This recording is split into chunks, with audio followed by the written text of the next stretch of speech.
Classique. 7h30, 9h, la matinale de Radio Classique avec Guillaume Durand.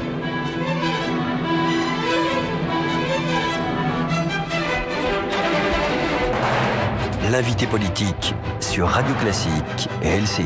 L'invité politique est Valérie Pécresse, que vous connaissez. Nous sommes en pleine campagne régionale. Bonjour et bienvenue. Bonjour. Est-ce que vous diriez, comme le signalent les sondages, qui vous placent d'ailleurs en position de favorite concernant évidemment l'Île-de-France, que la préoccupation numéro 1 des Français aujourd'hui, c'est la lutte contre le terrorisme? Est-ce que c'est ce que vous ressentez sur le terrain?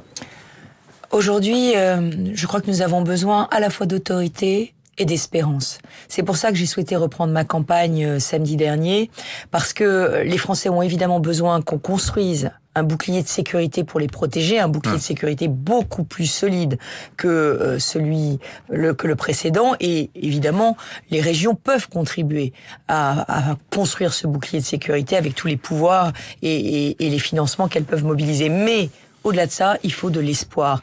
Et moi, ce que je ressens, c'est que mes mesures sur l'emploi, mes mesures sur la culture, mes mesures sur le sport, sur l'éducation, sont des mesures qui sont tout aussi entendues, parce qu'il faut faire revivre le rêve français. Quand on a des Français qui grandissent en France en détestant leur propre pays, qui sont prêts à prendre les armes contre d'autres Français, eh bien, on voit bien qu'il y a quelque chose qui a failli, et on voit bien que c'est le rêve français qu'il faut réenchanter. J'ai plein de questions à vous poser, en commençant par des choses qui peuvent être symboliques, puisque vous évoquez les symboles. Le drapeau, chez vous, vous allez le mettre demain? Mais nous pavoisons déjà nos meetings. Bien sûr. Là, je parle de chez vous, moi. Mais bien sûr, je vais le mettre chez moi. Je pense que c'est une très bonne mesure. Mais au-delà de la journée de l'hommage national, moi, ce qui me choque, c'est de voir un certain nombre de bâtiments publics qui ne sont plus pavoisés aujourd'hui. Et je pense notamment à certains établissements scolaires. Moi, je crois que les écoles doivent redevenir le lieu de l'apprentissage du civisme. C'est quand même un tournant. Si la France se comporte comme des grandes démocraties anglo-saxonnes où la présence du drapeau est évidente pratiquement à longueur d'année.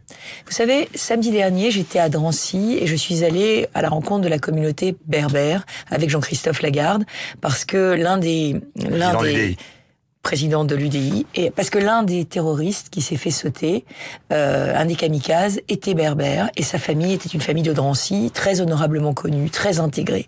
Et les berbères ont tenu à chanter tous la Marseillaise. Eh bien, je vais vous dire, j'étais très émue. J'étais très émue parce que je me suis rendu compte que les événements de vendredi avaient créé un électrochoc tel qu'aujourd'hui, plus un seul Français ne peut, renier son appartenance à la communauté nationale. Est-ce que vous considérez, au contraire, il la revendique, que cette séquence qui est tragique, alors je dis pas bénéficie à François Hollande, mais qu'en tout cas la gestion qu'il fait de la crise actuelle est une bonne gestion, y compris avec les frappes intégrées donc qui s'intensifient, qui ont été votées par le Parlement? Moi, j'ai salué l'état d'urgence, je l'ai voté, et toutes les mesures que le président de la République prendra et qui iront dans le sens de plus de sécurité, je les voterai. Maintenant, nous, dans l'opposition, nous ressentons une immense frustration. Moi, dès janvier, j'avais appelé à une grande loi de protection qui inclurait la radicalisation à l'école, qui inclurait la citoyenneté, qui inclurait aussi une réserve patriotique de citoyens qui pourraient venir aider en cas de crise majeure. Toutes ces propositions, elles ont été balayées. Ah bah vous êtes fait tomber dessus. Elles ont été balayées. Oui, je me suis fait tomber dessus en janvier, ça c'est sûr. Mais au-delà de ça, les propositions constructives qu'on avait faites, notamment sur la pénalisation de tous ceux qui se rendent sur Internet, sur ces sites qui appellent à la haine et à la violence, alors qu'on sait bien que 80%... Mais ça, le ménage, c'est Google qui doivent le faire, Facebook et les autres. Non, mais attendez, c'est très compliqué. Quand la police repère quelqu'un, par exemple, vous allez sur un site pédophile, c'est pénal, vous êtes sanctionné, on peut vous poursuivre. Vous allez sur un site qui appelle à la haine, qui montre des égorgements, etc., ça n'est pas pénal. J'ajoute que le Front National a refusé de voter toutes ces mesures de réglementation, la loi sur le renseignement réglementation de l'Internet. Question justement, puisque c'est la une de Libération. Ils sont les premiers à dénoncer, les derniers à voter. La une de Libération, pourquoi les a-t-on ratés? Alors, puisqu'on parle effectivement des mesures qu'il faut au fond aggraver d'une certaine manière, il y a un problème en Belgique comme en France, c'est que tous étaient repérés. Tous étaient soit fichés S, soit en Belgique faisaient l'objet de listes qui ont été données aux différents maires et aux autorités. Donc on les connaissait tous. Je ne me tairai plus sur cette question. Nous avons eu des signaux d'alarme qui nous ont été donnés. Et moi, j'ai eu des signaux d'alarme qui m'ont été donnés par un certain nombre d'organisations syndicales de grandes sociétés de services publics.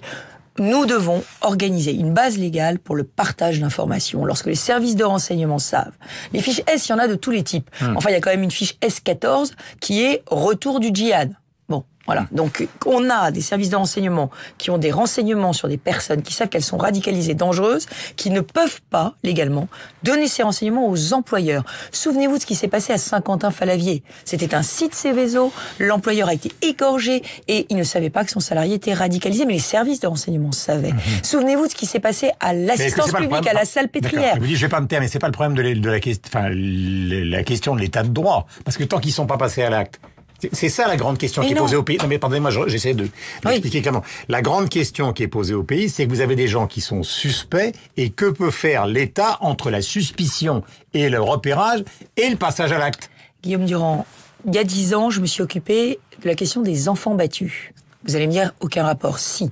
À chaque fois qu'un enfant, j'allais vous le dire. À chaque fois qu'un enfant mourait sous les coups de ses parents, on s'apercevait que tout l'entourage savait. Les professeurs avaient saisi l'éducation nationale, les voisins avaient saisi le commissariat, les assistantes sociales avaient saisi l'assistante sociale. Chacun avait son secret professionnel et personne ne se sentait le droit de partager des soupçons. Ce n'était que des soupçons. Et on s'est mis tous autour de la table. Je présidais la mission protection de l'enfance et on a décidé de mettre en place un secret partagé, pour que les informations puissent être partagées entre un certain nombre de professionnels, pas avec tout le monde, pas avec tout le voisinage.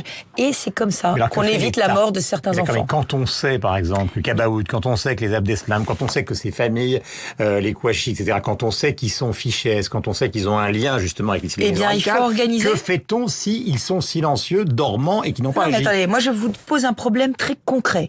Ces personnes-là ne doivent plus pouvoir être embauchés ni salariés dans une grande entreprise de transport public comme la RATP ou la SNCF, dans un aéroport. Ça les empêche de faire un attentat. Déjà, si le fait que leur employeur le sache et puisse s'en séparer, ça fait qu'ils conduiront plus de bus, qu'ils conduiront plus de métro, qu'ils conduiront plus de train, qu'ils seront plus salariés sur un site Céveso. Donc d'ores et déjà, on met des bulles de sécurité sur des points stratégiques. On les enferme pas d'une manière préventive. Alors si. Par ailleurs, il faut évidemment, quand on a des soupçons étayés... C'est pas que je le souhaite, c'est la question que je vous pose. Guillaume Durand, quand on a des soupçons étayés, il faut qu'on prenne des mesures de contrôle. Et Nicolas Sarkozy a proposé, et je pense que ce serait raisonnable, que sous le contrôle de l'autorité judiciaire, on puisse les assigner à résidence dans le cadre de l'état d'urgence, qu'on puisse les faire suivre sous bracelet électronique. Mais je parle évidemment des fiches S les plus radicalisées, celles dont on sait qu'ils ont été en contact direct avec des terroristes, qu'ils sont partis s'entraîner dans des pays en guerre, ou ceux qui rentrent de faire le djihad.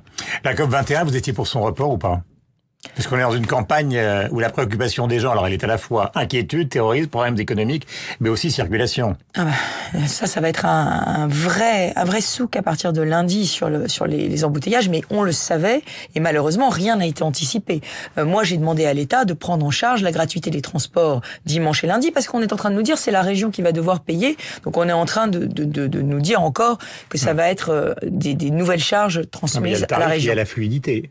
Nous aurons des embouteillages, évidemment. Est-ce qu'il faut payer le prix d'embouteillage monstre pour accueillir 130 ou 140 chefs d'État et réfléchir sur le réchauffement climatique? Le vrai sujet, c'est la concordance de tous ces calendriers qui sont les calendriers des courses de Noël, le calendrier de la COP21, le calendrier des élections. Ça, c'est le gouvernement qui a fait ses choix de date. Il doit les assumer. Ça va plonger tout le monde dans une situation, indescriptible lundi. Mais ça, c'est le gouvernement qui a fait ce choix. Sur le principe de la COP21, oui, il fallait la maintenir. Il fallait la maintenir parce que les terroristes ne dictent pas leur calendrier à la France. En revanche, je pense qu'il fallait la maintenir sous un format bien plus réduit parce que, évidemment, aujourd'hui, nos forces de sécurité, elles doivent se déployer sur tout le territoire et pas être concentrées sur Paris. J'ai une dernière question, vous parlez russe? Oui. Vous diriez quoi à Poutine? Imaginons que vous soyez François Hollande, c'est un changement considérable, à la fois de sexe et d'allure, mais vous le voyez ce soir, vous lui dites quoi? Je lui dirais, allez, reprenons de manière réaliste des relations. On a un combat à mener ensemble, Vmiestie, c'est contre l'État islamique. Mais est-ce que vous pensez qu'il est disponible pour ce genre de discours? Même si la France a changé de stratégie diplomatique? Je pense que Poutine est un réaliste absolu. Je pense qu'il a souffert de toutes les mesures de sanctions qui ont été prises à l'égard de son pays. Et je pense qu'il est prêt à entendre ce discours. Maintenant, c'est un discours compliqué parce que les Russes ne sont préoccupés que par leurs propres intérêts. Donc il faut aussi qu'on leur parle de manière un peu virile. Valérie Pécresse est notre invitée ce matin sur l'antenne de Radio Classique. Merci, bonne journée à vous. En 2005.